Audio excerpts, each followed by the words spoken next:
I've been sitting on this for a while, and I think it's time I share my story. My name is Adam, and I've been married to Mia for 3 years. At first, everything was great, like Instagram perfect. We met at a mutual friend's party, hit it off instantly, and got married after dating for just over a year. I thought we were solid. But recently, I started noticing some cracks in our picture-perfect life. The first sign was subtle. Mia began to work late a lot more often. It was always some excuse, project deadlines, late meetings, needing to get ahead on work. I didn't think much of it at first. She was ambitious, and I admired that. But it started to feel off when I'd call her after hours, and she'd either not pick up or seem distracted when she did. I brushed it off as her being busy, but deep down, something felt wrong. Then there were the little things. She'd be unusually short with me over trivial matters, like the way I folded the laundry or how I didn't pick up the milk on my way home. Mia had always been laid back, so this new level of irritation was a bit alarming. I tried to talk to her about it, but she'd just blow it off, saying she was stressed and needed me to be more understanding. I wanted to be supportive, but it gnawed at me. One night I got home early from work. I expected to surprise her with dinner, something I hadn't done in a while. I walked into our apartment and it was eerily quiet. I called out for her but got no response. I assumed she was in the shower or something, but as I walked past our bedroom, I noticed her phone lying on the table face up. That's when I saw it, messages popping up from a number I didn't recognize. At first I thought about ignoring it, but curiosity got the better of me. I picked it up, and as I unlocked it I could feel my stomach drop. The messages were all flirty, full of emojis and inside jokes. My heart raced as I scrolled through them, my mind screaming that this couldn't be happening. I read a message that said, "Can't wait to see you again tonight," followed by a winking emoji. I felt sick. It was a wedding. Videographer, a guy named Jake who had filmed our wedding. I remembered how Mia had laughed at all his jokes during the shoot, how I thought he was just a harmless guy doing his job. Now I felt a wave of anger wash over me. Who did she think she was? I should have confronted her right then and there, but I was in shock. Instead, I decided to confront her when she came home. I put the phone back down and started pacing the living room, my heart racing. When she walked in, she looked surprised to see me home early. The smile faded from her face when she saw the look on mine. "Hey, you're home. I didn't expect you until later. How was work?" she asked, but I wasn't interested in small talk. "Mia, we need to talk," I said, trying to keep my voice steady. "What about?" she replied, feigning innocence.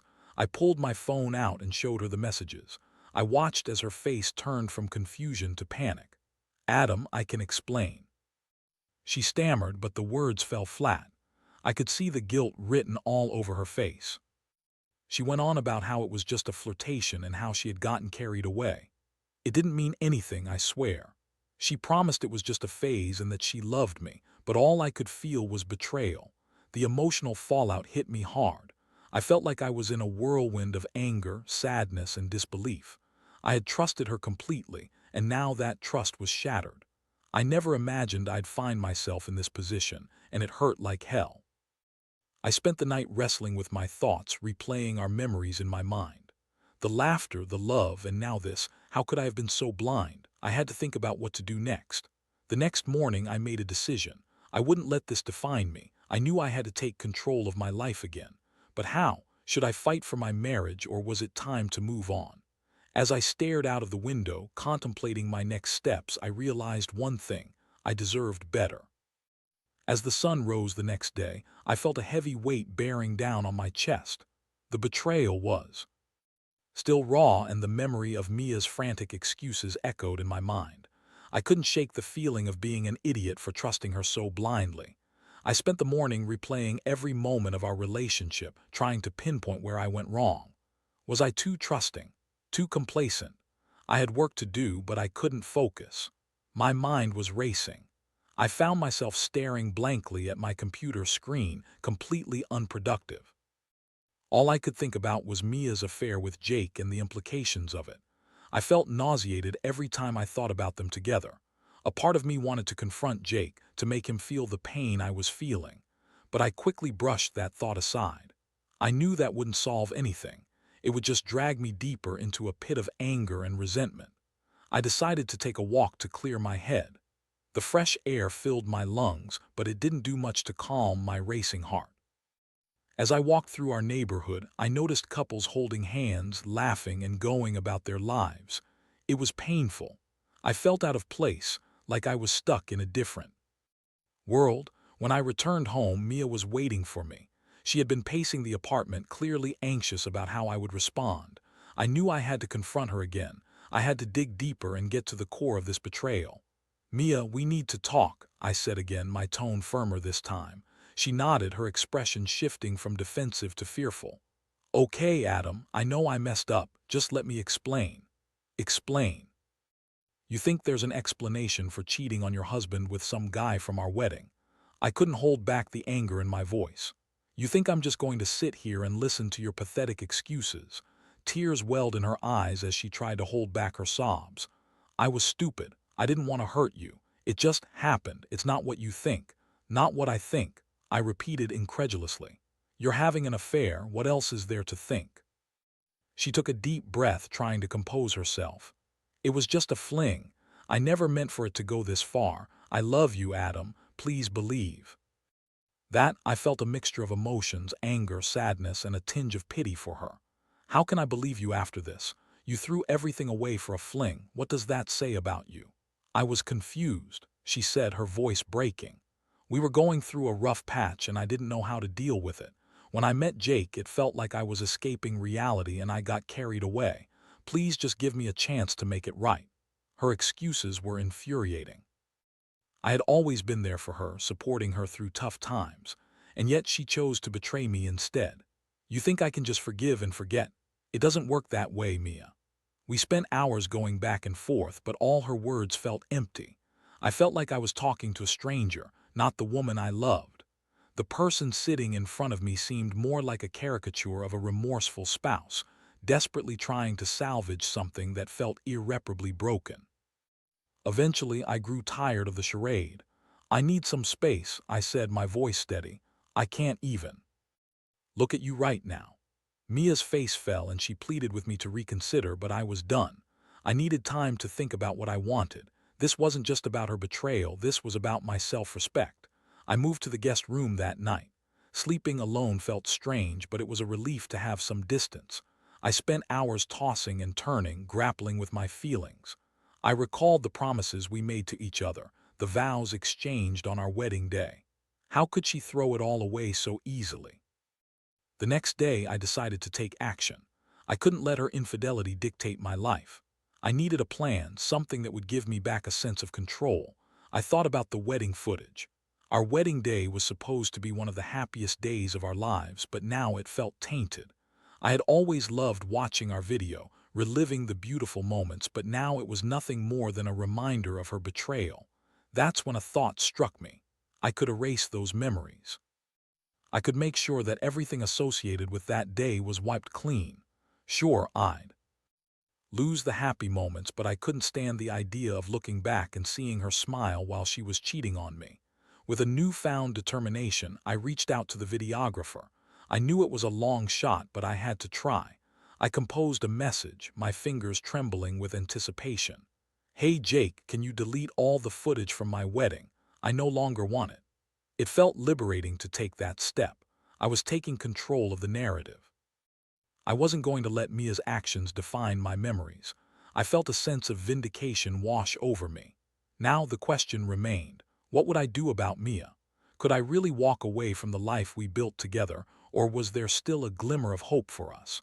I felt the answers were coming, and I was ready to face whatever came next. After sending that message to Jake, I felt a strange mix of relief and uncertainty. I had taken a decisive step to reclaim my life, but the reality of what I was facing still loomed large. Mia was in the other room, oblivious to my plans, yet we were living in two different worlds under the same roof. I couldn't keep pretending that everything was normal, and I knew I had to confront her again about my intentions.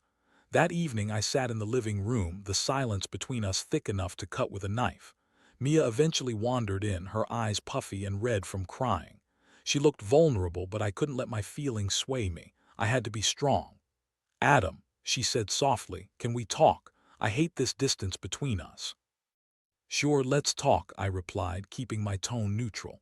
But I need you to listen to me without interrupting. She nodded, apprehension written all over her face. I started by telling her how betrayed I felt, how her actions shattered my trust. I laid out the facts, hoping that my words would resonate. You had an affair, Mia. You didn't just flirt, you crossed a line that I thought we had agreed to never cross. You made a choice. I know, I know. She interrupted, but I held up my hand to silence her. No, Mia, this is my time to speak. You might think this was just a mistake, but it's not. This is a reflection of who you are right now. I've been thinking about what I want, and I'm not sure if I can move past this. Please, just give me a chance to explain. I was feeling so lost. You have to understand. Understand, I said, my voice rising. You think I should just understand that you went out and found solace in another man's arms. You think I should just forgive you because you were feeling lost. What about me? What about our relationship? Her face fell and I could see the panic set in. I didn't mean for it to happen. I thought I could manage it, and I thought you'd never find out. I was selfish. Yeah, you were, I replied, feeling the anger bubbling to the surface again. And that's the problem. You didn't think about me or the vows we took. You chose to break that trust for a fling. As the conversation progressed, I felt as if we were trapped in a loop of accusations and pleas. Mia continued to insist it was a mistake, that she loved me, and that she wanted to fix everything, but I was becoming increasingly frustrated. I wanted to believe her, but my heart was screaming that I had to protect myself. Look, I can't pretend that everything is fine, I finally said, forcing myself to be calm. I've already taken a step to erase our wedding footage. I can't stand the thought of watching those memories, knowing what I know now. Her eyes widened in shock. You deleted our wedding video. Adam, that's insane. You can't just erase our memories like that. Can't I? I shot back. You did it first when you chose to betray me. I'm just taking it a step further. I need to take control of my life again. Mia's expression morphed from shock to anger. This is not how you fix things. You're just running away from the problem instead of facing it. Am I running away? I replied, my voice steady. Or am I finally standing up for myself? You need to realize that your actions have consequences. I don't know if I can trust you again, and I won't try to piece together a broken relationship blindly. Silence filled the room as her anger dissipated, replaced by despair. I watched her shoulders slump, and for a brief moment I felt a pang of sadness for her, but I quickly pushed that feeling aside. This was about me now. Adam, please don't shut me out, she pleaded, her voice cracking. I'm begging you, I want to work on this. Do you? I countered. Or do you just want to keep your comfortable life? Because right now it feels like you're more concerned about what you're losing rather than what you've done to me. Her eyes filled with tears again, and I felt a mix of anger and pity. I don't want to lose you, Adam. I realize how stupid I've been. I'll do anything to make it right. I studied her face, searching for sincerity. I wanted to see the woman I fell in love with, but all I could see was someone who had made a devastating choice. I need time, Mia. I can't promise anything right now. I need to figure out what I want. She nodded, tears rolling down her cheeks. I understand. Just know that I'll be here, waiting for you to come back around. The conversation left me feeling drained. I had laid out my feelings, and while Mia had expressed her remorse, I still felt the divide between us.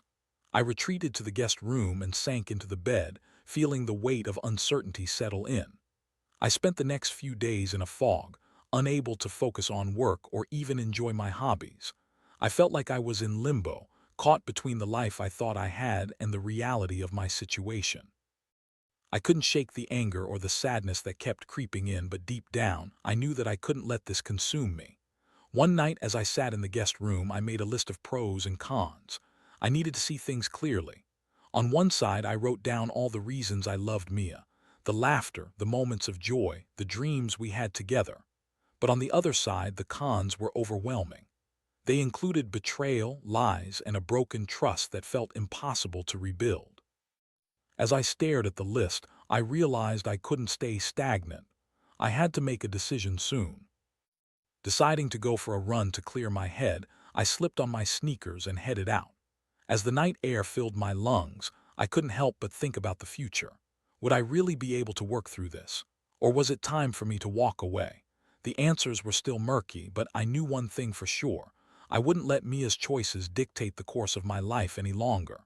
As the days turned into a week, the weight of my situation pressed down on me like a lead blanket. Mia and I were existing in the same space, sharing the same roof, but it felt like we were living in different worlds. Every time I saw her, I was reminded of her betrayal, and each attempt she made to reach out felt like a push deeper into the wound. I stayed in the guest room, trying to create a buffer between us. Mia would occasionally knock on the door, asking to talk, but I was still not ready. I would respond with a non-committal later or not now. I needed time to process everything, and I wasn't ready to dive into conversations. That felt like a bottomless pit of unresolved emotions. Despite my internal chaos, I found solace in running. Every evening I would lace up my sneakers and hit the pavement. The rhythmic pounding of my feet against the ground gave me a sense of normalcy. It was a break from the turmoil in my mind, a chance to breathe and sort through my thoughts. One evening, while on a long run, I realized that I hadn't just been running physically. I was running away from making a decision. I knew I had to confront the heart of the matter. I had to decide whether to stay and fight for my marriage or walk away from the wreckage Mia had created. The following day, I woke up with a determination to have a conversation that could change everything. I had come to terms with the fact that I needed to know if Mia was genuinely remorseful or if she was simply scared of losing the life we built together. I needed to understand if there was any chance of salvaging our marriage. I found Mia in the kitchen brewing her morning coffee. She looked up, the hope in her eyes evident, and I felt a pang of guilt for what I was about to do. I took a deep breath, steeling myself. "Mia, can we talk?" I asked, my voice steady. "Of course," she replied, wiping her hands on a dish towel. "I've been waiting for you to say that." I gestured to the small dining table and we sat down across from each other. I could see the nervousness in her demeanor, and I realized that despite everything, I still cared for her deeply. "I've spent a lot of time thinking," I began, "and I need to be honest about where I stand. I'm still hurt and I'm still angry. I can't just forget what happened." "I know," she replied softly, her eyes downcast. "I can't expect you to. I wish I could take it all back, Adam." I nodded. "But we need to talk about what happened and why it happened. I need to understand what led you to betray me." She hesitated, searching for the right words. "It was a combination of things. I felt lonely. I got caught up in my work and I thought you were becoming distant. I had excuses instead of talking to you about my feelings. When Jake started flirting with me, I thought it was harmless." "Harmless?" I repeated incredulously. "You thought it was harmless to flirt with another man. You let it escalate into a physical relationship." I know," she cried, tears spilling from her eyes. "I messed up. I was weak. But it didn't mean I love you any less, Adam. I don't know what I was thinking." "Did you ever stop to think about how it would hurt me?" I asked, my voice rising again. "Did you ever consider what you were risking?" Mia looked at me, the guilt written all over her face. "No, I didn't, and I'm so sorry. I was an idiot, but please, I want to make it right. I'll do whatever it takes." I took a deep breath, trying to process her words. "I need to know that you're serious about this. I need to know that you're willing to put in the work to rebuild our relationship." "I am, I swear," she exclaimed. "I'll go to counseling. I'll talk openly about my feelings. I just want you back. Please don't give up on me." Her desperation pulled at my heartstrings, but doubt still nagged at me. "What if I can't forgive you?" I asked, my voice quieter now. "What if things never go back to how they were?" Mia reached across the table, taking my hand in hers. "Then we'll create something new. I'll work on myself. I'll be a better partner, I promise." And with that simple gesture, I felt a flicker of hope. But I couldn't ignore the reality of the situation. I had to protect myself too. "Mia, I need boundaries. If we're going to try to work on this, I can't have you making excuses or hiding things. I need transparency." She nodded eagerly. "Of course, I understand. No more secrets, I promise." As our conversation continued, I realized that I was still wrestling with my feelings. Could I really trust her again? Part of me wanted to believe her, to reignite the love we once had. But the memories of her betrayal lingered like a dark cloud. "I need time to think about this, Mia," I said. "I can't make any promises right now. I need to see actions, not just words." "Please take all the time you need," she replied, letting go of my hand. I'll be here waiting." After that conversation, I retreated to the guest room again, feeling a mix of hope and skepticism. I wanted to believe that we could work through this together, but I also feared that healing wouldn't be easy. As I lay in bed, staring at the ceiling, I began to consider the next steps. I scrolled through my phone and started researching couples counseling. I knew we needed guidance to navigate the murky waters ahead, but I also couldn't shake the feeling that I had to prepare for the possibility that we might not make it. That night, I wrote down my feelings in a journal. I needed a space to express my thoughts and emotions without fear of judgment. I documented everything: the anger, the sadness, the flickers of hope. It felt good to put my feelings into words, to see them laid out in front of me. As I closed the journal, I realized that regardless of what happened between Mia and me, I was taking steps toward healing. I was reclaiming my narrative, allowing myself to feel everything I needed to feel. I still had a long way to go, but I could see a glimmer of light breaking through the darkness. The decision I had to make loomed large, but I was ready to face it head on. I wouldn't let my past define me.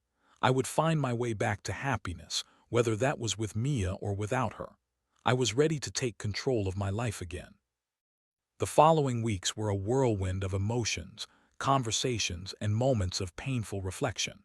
I had agreed to start couples counseling with Mia, hoping that it might provide us with the tools we needed to rebuild what felt irreparably broken.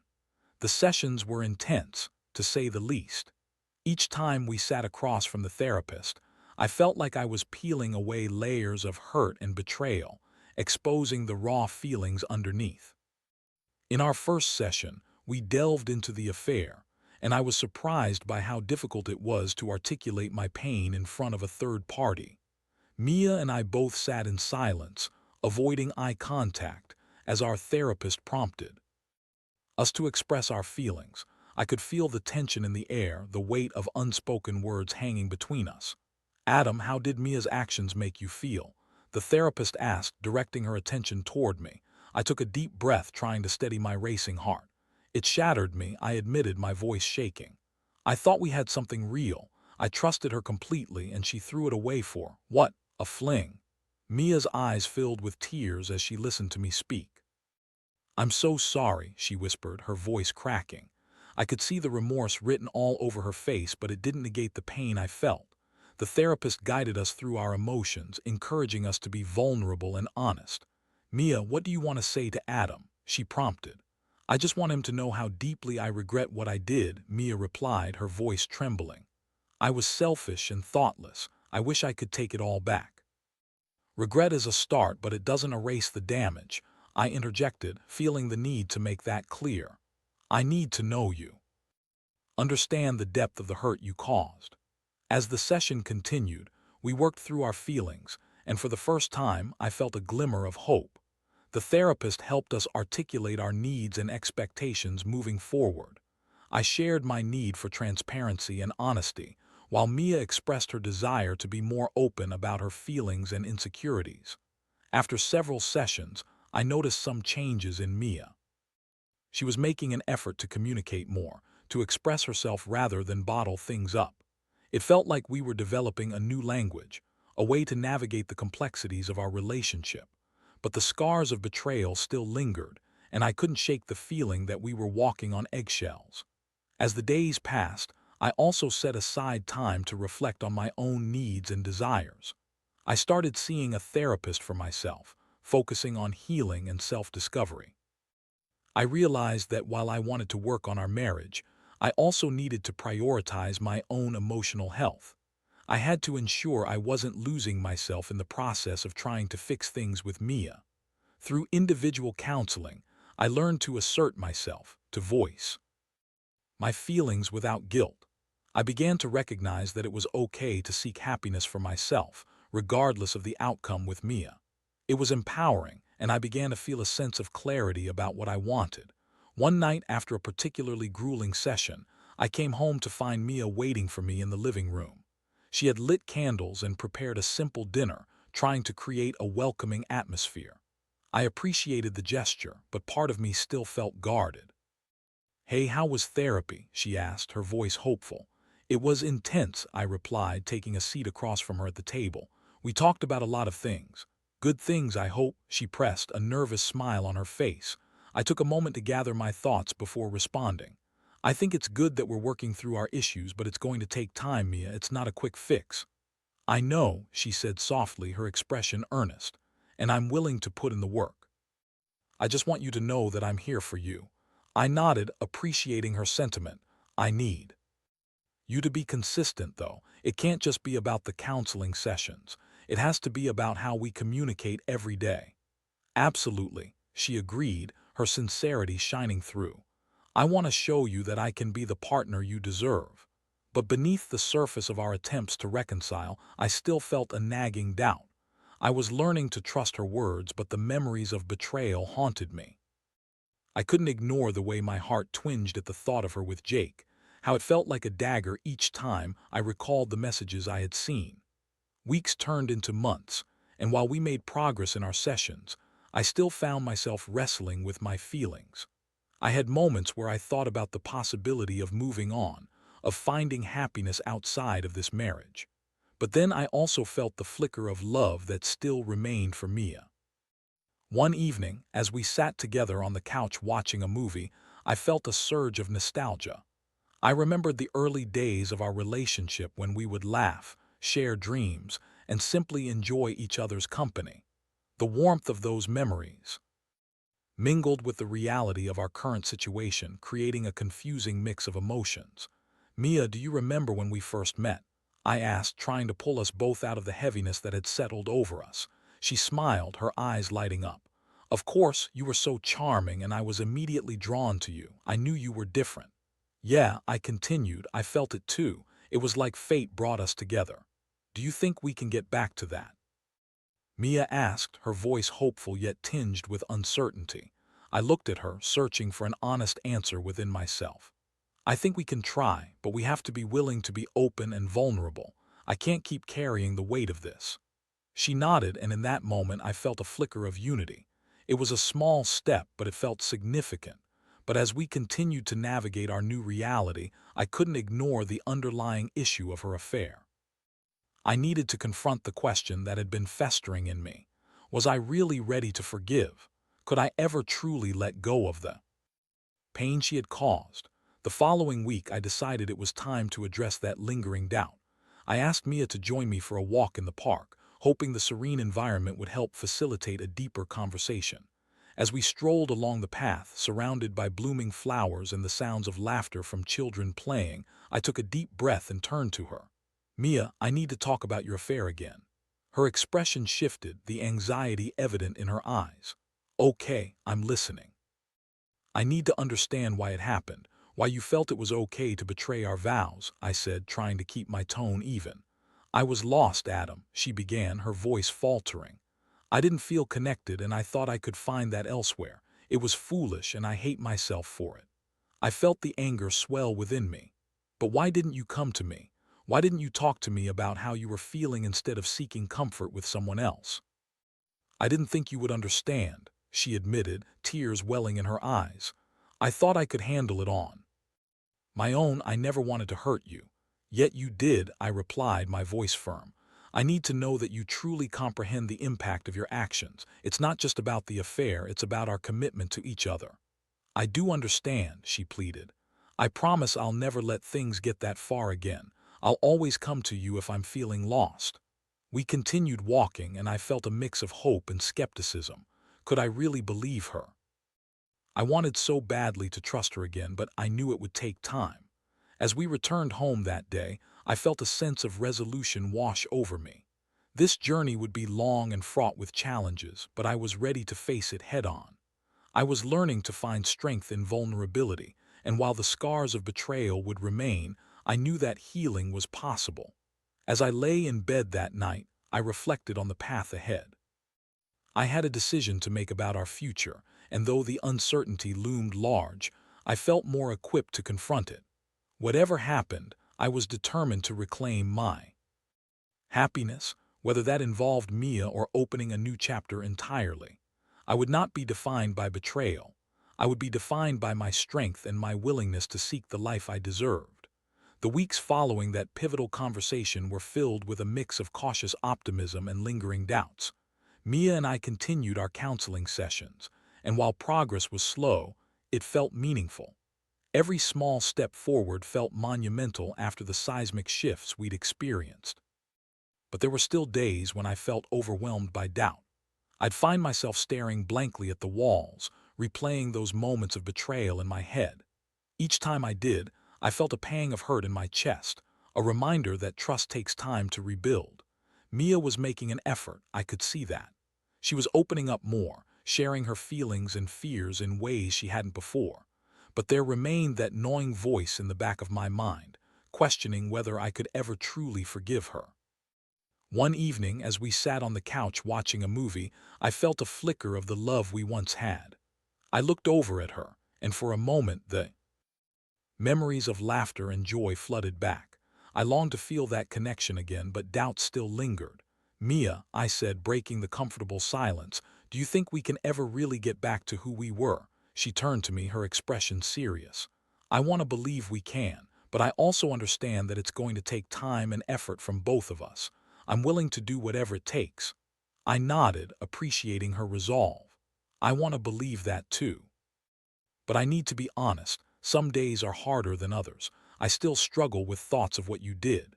"I know," she replied earnestly, "and I hate that I put you through this. I'm committed to making it right, Adam. I want to prove to you that I can be better."